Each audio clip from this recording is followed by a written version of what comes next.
Our interview this morning is with Peter Merwin Love. Pete was born in Philadelphia in February of 1930. He served in the United States Navy from June of 1947 until February of 1952. His highest rank attained was photoman third class. This interview is done at Burleson, Texas. My name is Dale Dexheimer. I'm not related to Pete in any way. Also in the room is Milton Gibson, who is our videographer. This interview is conducted for the Veterans History Project at the Library of Congress and also for the city of Burleson in Burleson, Texas, Operation Remember. And with that, Pete, that little introduction, we'll let you tell us your story, sir. Well, when I was 17, we just came off of World War I or II, and I had always admired the Navy, and I thought I would like to get in the Navy. So before high school was finished, as a matter of fact, I couldn't wait. I joined the Navy. I started out with the regular Navy seagoing duty, and I took one cruise down the Atlantic coast, and somehow I heard about the Navy Air Arm with the planes, and so I said, that's for me. So I got a transfer to Willow Grove Naval Air Station, and had my first taste of flying then. I loved it. Didn't worry me at all. As long as I had that chute with me, I figured I could get out of the plane, no problem if anything happened.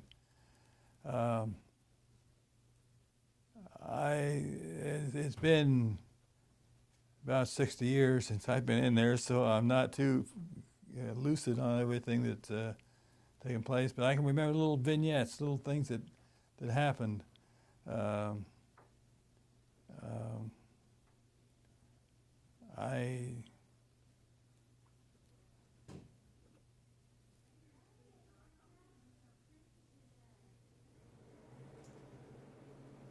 I don't know why, in a way, that I joined the Navy, because I can't swim. And so when I got to boot camp and it came time for the swimming test, I couldn't pass it. They kept pulling me out. So the boat said to me one day, "Love, if you're ever on a ship that goes down, my advice to you is go straight to the bottom and run like hell." I never had to do that, though. And when I took boot camp, we were told that at the end of boot camp we would have 3 choices of duty that we could apply for, first, second, and third. And I guess I had the lucky one because I put down photo lab, ordnance, and line maintenance. And I got my first choice, photo lab, and that's where I was. And I think we had a crew of about 3 seamen and a chief and a first class photographer.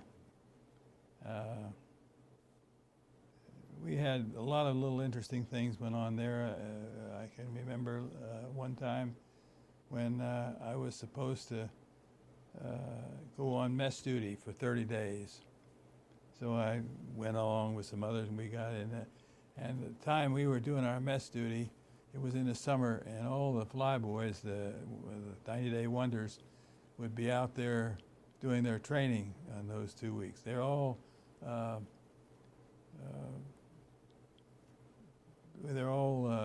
businessmen in town, corporate and so forth. They come out there and they expect the same thing. Now you have to know something about chow in the Navy. It depends a great deal on who you've got in there. I can remember some of the concoctions that came out. If we had great baked beans, we started eating them in the morning. The cook put them on at 2 o'clock or 3 o'clock in the morning. By 8 o'clock in the morning or 7 o'clock, you could eat them, but they were crunchy. You didn't break your teeth on them, but they were crunchy, kind of like eating peanuts. And then what was left over there went for lunch or supper, and by the time supper came around, they were decently ready to eat. But we got in there. And you must know about the eggs. There's something very significant there. When they made fried eggs, scrambled eggs were okay, but when they made fried eggs, I stayed in bed another half hour. They would take one of these big cookie sheets and break about 3 dozen eggs on it, shove it in under the broiler, and let that sucker cook until the bottom was like shoe leather and the top was still running. The eyes were going around and around. Made you sick just looking at them. And so when we got to doing these officers coming through the line, they took a look at those eggs and and you'd go up to them and say, "Sir, would you like a couple over easy?" "Yeah, can we do that?" And we went back in the kitchen, got a little pan and put it back. So we put tip bowls on the table. And we were really raking in the tips until the finance officer came over there on an inspection one time. Told him, "Get those bowls off the table." That was the end of a good enterprise we had going there. Did a lot of flying. Not too much of it was mission. We did mission work flying across Royal Center, Indiana, where they had the ammo depot, ordnance depot. And we made a full-scale map of that. I guess they wanted to check its cover and the air and so forth like that. I was on a flight that went out over the Delaware Bay to drop flowers on Memorial Day for the veterans that didn't make it home. I had some short missions, one down to Memphis, Tennessee at a doggy base. That's Navy chat for Army base. I remember us coming into that base, and we got landed and got in, going to the PX, the ship store with their PX, and we walked in there to get something to drink, and there was a lot of Army guys around there talking and chattering, and our pilot opened his mouth and ordered, and everybody just stopped. A Yankee. And we were still self-conscious there. We were outnumbered about 20 to 1. But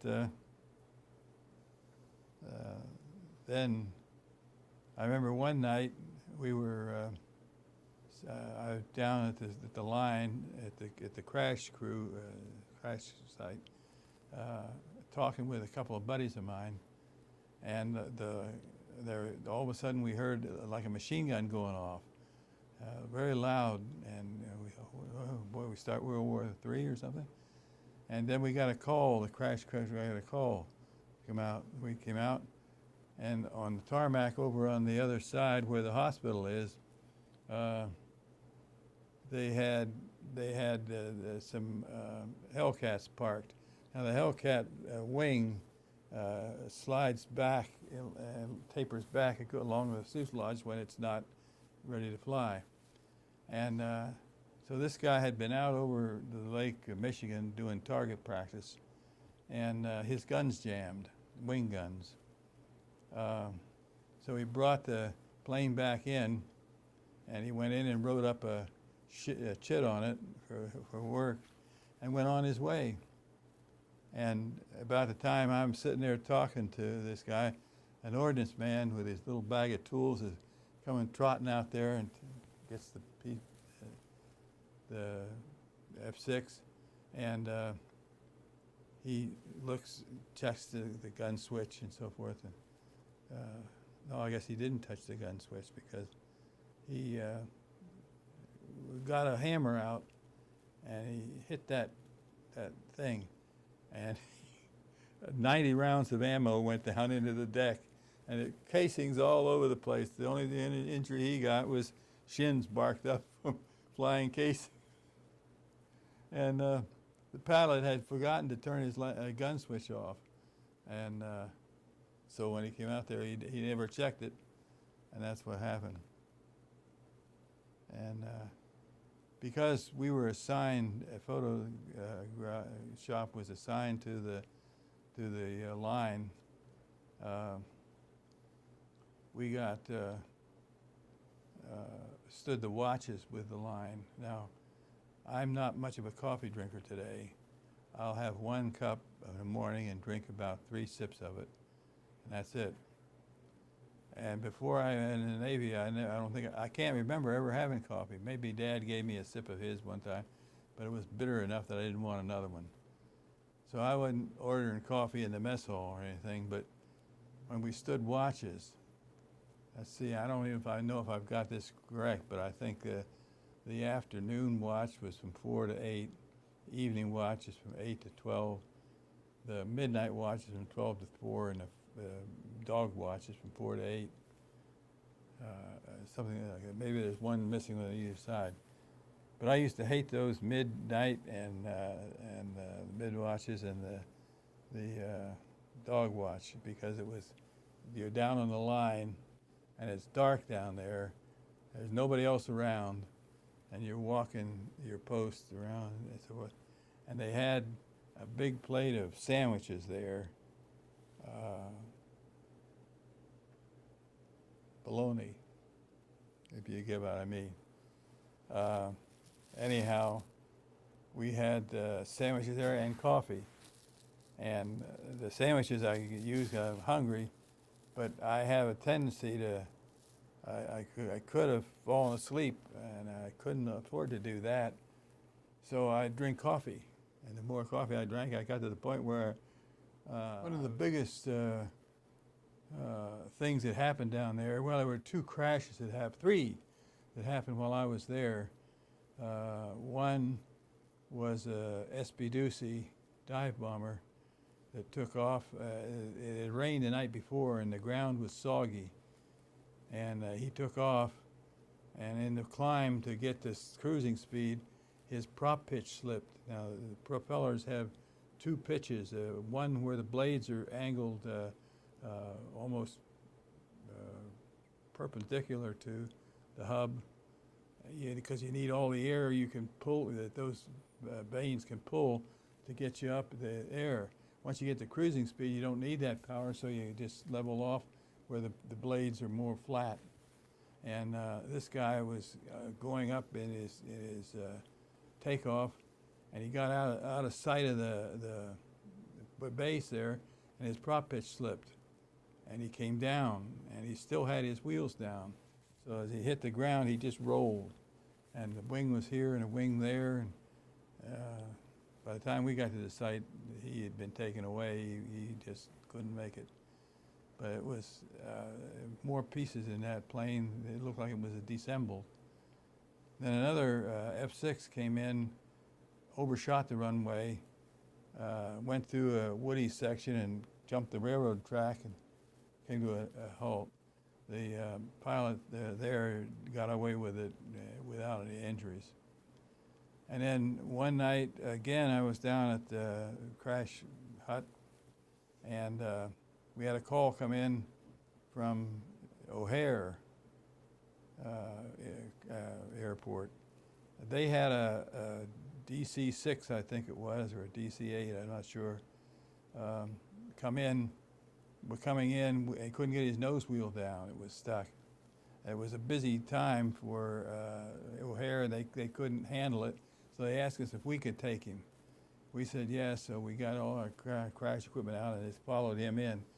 And that pilot made a beautiful landing. He came in holding his nose up in the air until about the last several hundred feet, and then he just gently nosed it over, bent all 4 props and scraped up the nose and everything, but not a person was scratched on that thing. It was a beautiful landing. I got pictures of that.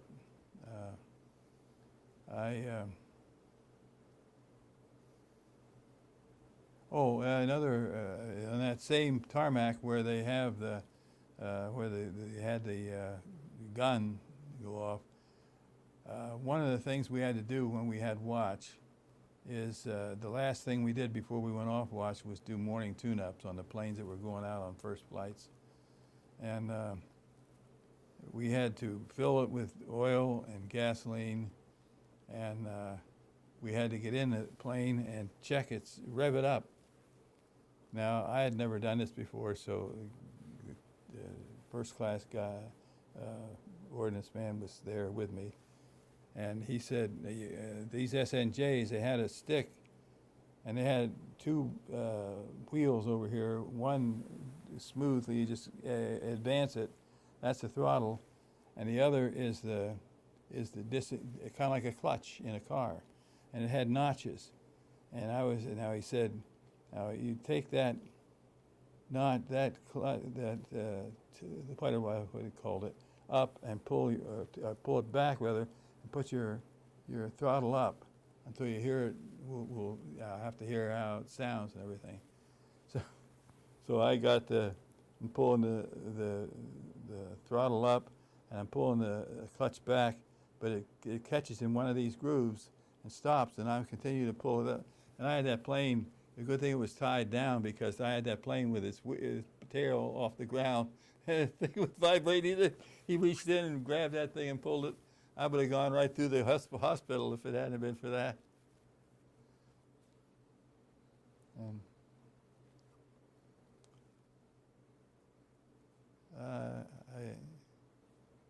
I used to have a lot of memorabilia that I saved, but over the years, it got. Let me tell you a little bit about. I think of some more things that happened, but I got married while I was in the Navy, and went on commuted rations. That gave me an extra $30 a month, added to my $80, which made me a rich man. And that was okay, but when our first child came, I applied for inactive duty and got it, and so I missed the Korean War. But then for about 10 years, all through the 50s, I was in Philadelphia there again. That's where my wife's family lived, where she lived. My grandmother lived right next door to her, and that's how I got to meet her. We got married. We lived there until in late 1950s, 1959, I applied for to college. I go back a minute. When I went in, I hadn't finished high school, and when I got out and was going through work jobs and different things, I thought I needed to have that, so I went back and got my extra year of high school training, got that diploma, and let it go at that. And then about 4 years later, I decided to go into the ministry, and I got put in an application. It wasn't anything like it is today, and it didn't cost anything like it does today. But I got into Drew University, got my BA, and then went on for 4 years for a master's in theology. And during that time, I served churches. Eventually, I served for 17 years in both Indiana and Philadelphia, New Jersey, really mostly Philadelphia, New Jersey. And then when I was halfway through my tour in the ministry, I transferred out to Indiana, and we lived out there for a while, and I met in the meantime, we were still out there when I got my first divorce, and from there I kind of stayed. I left the ministry, and I kind of jumped around for a while and get myself resettled, and I joined the Boy Scouts not as a Boy Scout, but as a professional.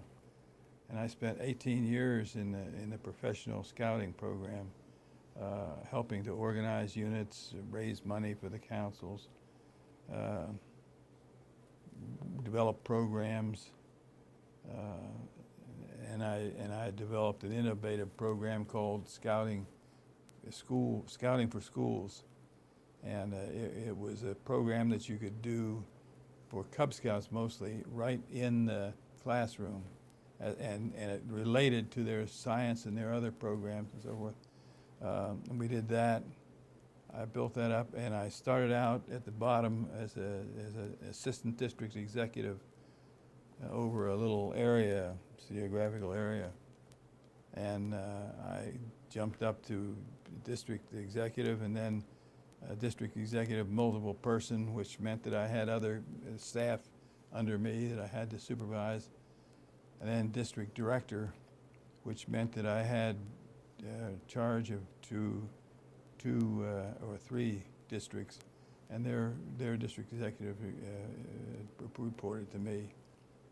And then from there I went to field director, which is director over all the field work in the council, and then assistant scout executive, which is a second billing in professional in the council. And about the time I reached that, I got retirement age, and I took it. And that was my second career, third career if you count the Navy. And then I started into teaching. I love teaching, always have. So I did a lot of sub work from high school level and junior high level. I taught a year of German at one of the schools. I was asked to teach a course in anthropology at Vincennes University in Indiana, which I did. And when I was in seminary, I met a professor, Dr. Toombs, Lawrence Toombs, a great guy and very knowledgeable. He was an archaeologist, and they had a dig going over Shechem, and I thought I'd like to go along, so I applied for it. He says, I've got a full course. I can use you for about 3 weeks, and so I looked around. He said that there's another dig going on in Israel. South of here, at Gezer, and you might be able to get on there. So I did, and I got on there. So I went that summer. I went out to. That was the greatest summer I think I've ever spent. I started out at Gezer or at Shechem, and put my 3 weeks in there, and then went down to Gezer. But the thing that made it so amazing was that I bought a car here to be picked up in Germany, in Hamburg, Germany. And it was a camper, Volkswagen camper, where you had a little ice box in it and everything. So I flew over there, landed in Ireland, so I spent 2 or 3 days there visiting. Then I went to England, Scotland, and England, took the boat train from England over to Holland, train from Holland to Hamburg, and got my car. So I drove down all through Europe and the Middle East. Had some good experiences there, some scary ones too. And I wouldn't do it today. I wouldn't recommend it today. But when I went through Yugoslavia, and I had probably the worst of the thing was in Yugoslavia. I think it was 2 days going through there. I came out of Austria, just about where Vienna is, came down through the Eastern Alps and into Marlborough, Yugoslavia. Camped there for the night. The next morning I was getting ready to leave, and I was having breakfast, and 2 young men came up and sat down. We got to talking, and they said, "We're going that way. We go with, ride with you a while?" Yeah, because it was lonesome riding anyhow. So we did, and we're going down the highway, and their highway is like our secondary roads. I got a really eerie feeling. It just didn't feel right. And how am I going to get these guys out of here now? Just about that time, over on the right side of the road was a little inn, a little restaurant there. I pulled in, went in to get some coffee. And while we were getting our coffee, I excused him. I said, "I'll be right back. I forgot something back in Marlboro." I got in a car and turned around and came back. About 5 miles down the road was the most desolate country I'd ever seen. If I'd have gotten shanghaied in there, they'd have never found me. And all that day I drove on their Ottaput toward Belgrade. And it's like walking on a washboard. You get out of there, you're shaking for a half hour. Spent a night in Belgrade. I didn't have a place to stay, and I didn't know I was right in the city. And this old man came up to me and said, "You looking for a place to stay?" And I said, "Yeah, we've got a place, nice place," and talked to it. So I went there, and it was looked like one of the big old brown stone houses in New York, big 3-story thing. And inside was all kinds of furniture and all Victorian stuff. Beautiful. And I slept on a couch there when they gave me breakfast the next morning, and I left. But I'm sorry I never got any pictures of that. But then that day, I left Belgrade, and going to Skopje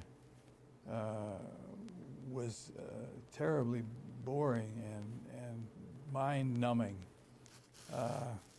You're riding down there, and there's nothing but sand and scrub oaks and scrub cedars, just miles of them, acres.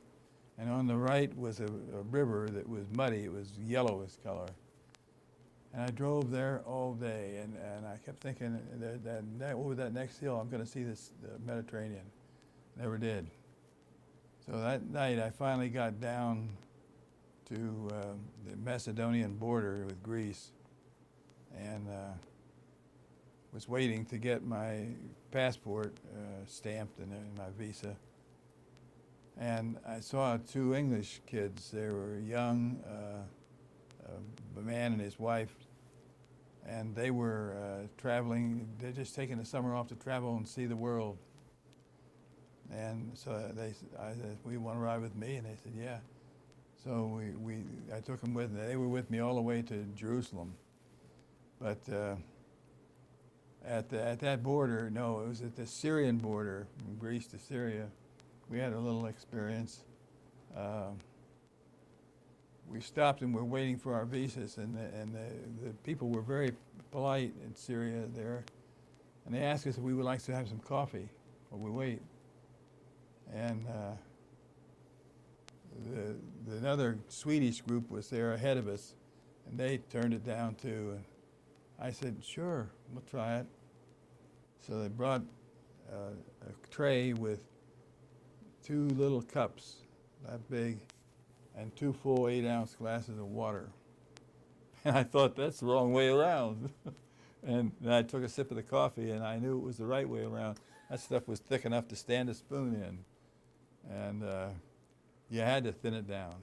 But because we honored their request, we jumped ahead of these people and got our visa and were on our way. They're still back there.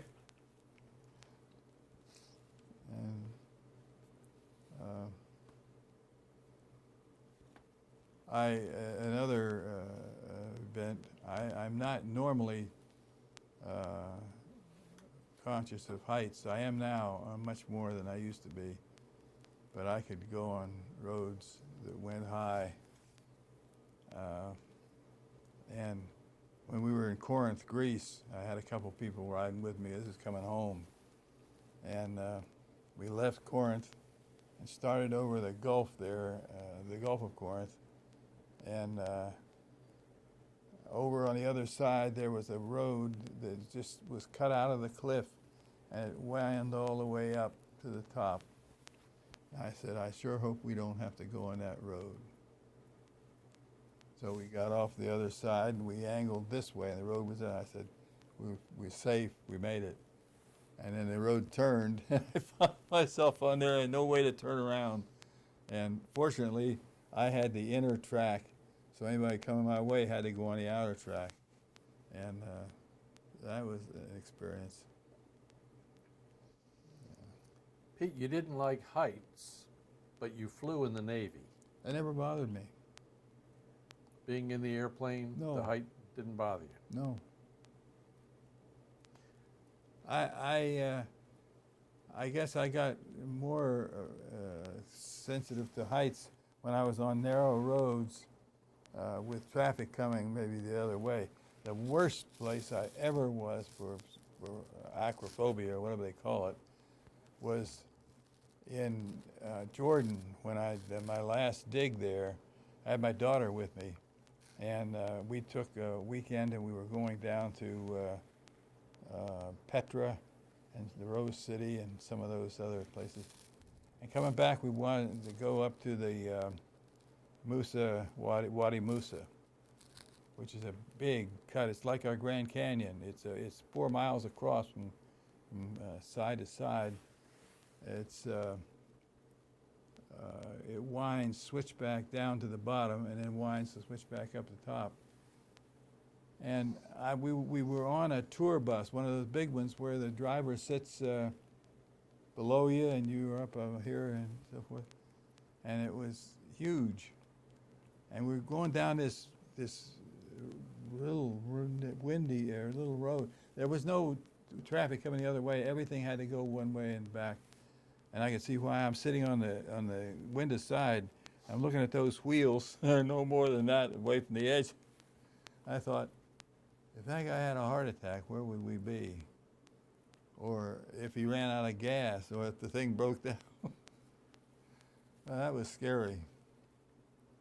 What did your dad do in Philadelphia, Pete? He was a salesman for most of my life. He sold for J.B. Ford Company. They made Wyandotte Cleanser, Burry Biscuit Company, some cigarette company, I don't know what. It just kind of floated around. And then when I got in my middle teens, he started getting jobs managing restaurants, small time, night manager and so forth. And that's about all he did. He was a good salesman. Did he have to sign for you to go in the service? No. You were old enough? Apparently I did. He may have, I don't remember. I do remember he had to sign when we got married, because I wasn't 18 yet. Wow. Okay. Where'd you go to boot camp, Pete? We were lucky. We got at our boot camp at the air base at Glenview Naval Air Station. I was in the Navy when it was still in transition. They were trying to phase out the old wartime Navy and bring in the peacetime Navy. Mm-hmm. And they weren't really as interested in taking people in as they were of getting people registered out that were still holdovers from the war. So there weren't that many boot camps running, and we had ours, and it really was kind of like a home family type situation. We had a boats, a coxswain, and then the what do they call it, the admiral.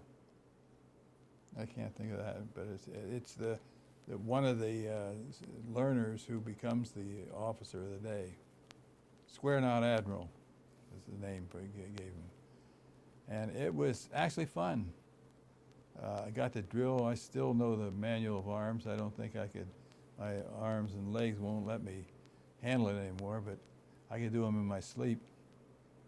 And the thing about it's funny now, but it wasn't funny then because I like to take I like my sleep. But if somebody would mess up during the day, nobody'd say anything about it.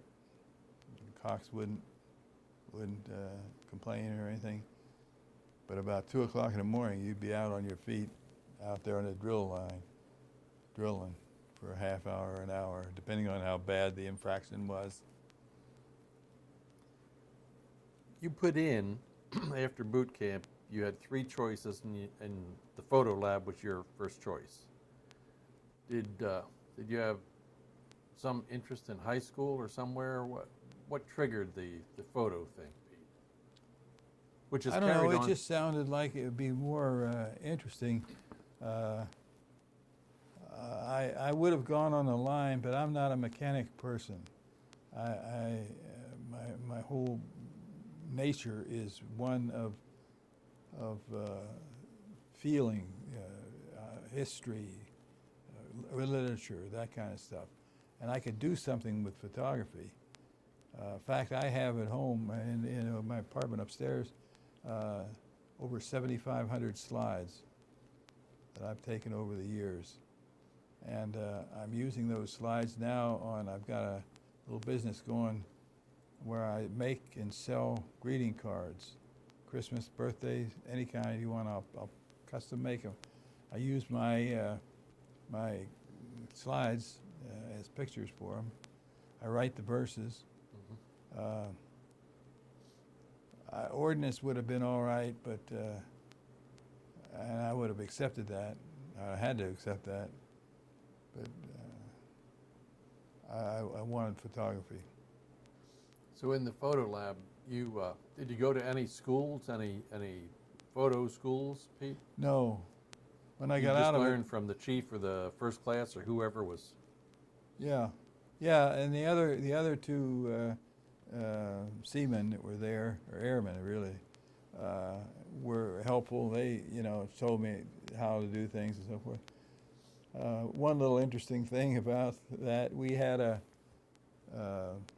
refrigerator in our photo lab because there are certain films that once they're exposed have to be kept at such a temperature or they'll be ruined. And so the photo lab had a racket going with all the place on the base. Some guy in a cook's shack would go out and have a evening out, and he'd take pictures and so forth. And they'd come to us, can you develop the pictures? Yeah, we had some spaghetti out there. Do you think you can get us some spaghetti? Yeah, we can. We made the switch. And we always had our refrigerator full of food, which was against regulations. And when we had a little sawed-off JG who used to come around doing the inspection on every Friday, and he'd come into that and he'd say, open that door. And the chief would say, can't, sir, it's got film in there. I said, open that door. Sir, are you willing to take the responsibility for this? And he'd back down. And I thought, boy, if he ever says, forget it, we're in trouble. You had your episode with the tip bowls that you had out on the tables, officers' mess. You were making $80 a month then, Pete? How much could you make on the tips? I don't remember. It wasn't all that much, but it was. These guys were businessmen in everyday life. They were used to going to meetings where they tipped and where they did this and that, and all the amenities of the city. And we tried to provide a little bit. Mostly we were able to spice up their breakfast a little. Pete, thank you for taking the time to come visit with us this morning and do this interview. Appreciate the time this morning, and we appreciate the time you spent in the Navy defending our nation. Thank you, sir.